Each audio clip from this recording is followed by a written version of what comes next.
حضرت حکیم بن حزام رضی اللہ عنہ ایک صحابی ہیں۔ نبی مکرم صلی اللہ علیہ وسلم کی خدمت میں حاضر ہوئے، کچھ طلب کیا۔ پیارے نبی محمد کریم صلی اللہ علیہ وسلم نے عطا فرمایا، پھر کسی موقع پر کچھ اور مانگا۔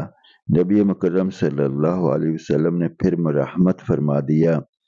تیسری دفعہ پھر سوال کیا، حضور اکرم صلی اللہ علیہ وسلم نے عطا فرما دیا اور یہ ارشاد فرمایا کہ حکیم، یہ مال سرسبز باغ ہے، ظاہر میں بڑی میٹھی چیز ہے، مگر اس کا دستور یہ ہے کہ اگر یہ دل کے استغنا سے ملے تو اس میں برکت ہوتی ہے، اور اگر طمع و لالچ سے حاصل ہو تو اس میں برکت نہیں ہوتی۔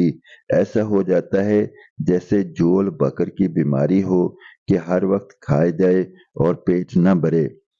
حضرت حکیم رضی اللہ عنہ نے عرض کیا، یا رسول اللہ صلی اللہ علیہ وسلم، آپ کے بعد اب کسی کو نہیں ستاؤں گا۔ اس کے بعد حضرت ابوبکر صدیق رضی اللہ عنہ نے اپنے زمانہ خلافت میں حضرت حکیم رضی اللہ عنہ کو بیت المال سے کچھ عطا فرمانے کا ارادہ کیا، انہوں نے انکار کر دیا۔ اس کے بعد حضرت عمر رضی اللہ عنہ نے اپنے زمانہ خلافت میں بار بار اصرار کیا، مگر انہوں نے انکار ہی فرما دیا۔ نبی مکرم صلی اللہ علیہ وآلہ وسلم نے ارشاد فرمایا کہ خریم اسدی رضی اللہ عنہ اچھا آدمی ہے، اگر دو باتیں نہ ہوں، ایک سر کے بال بہت بڑے رہتے ہیں اور دوسرے لنگی ٹخنوں کے نیچے باندھتا ہے۔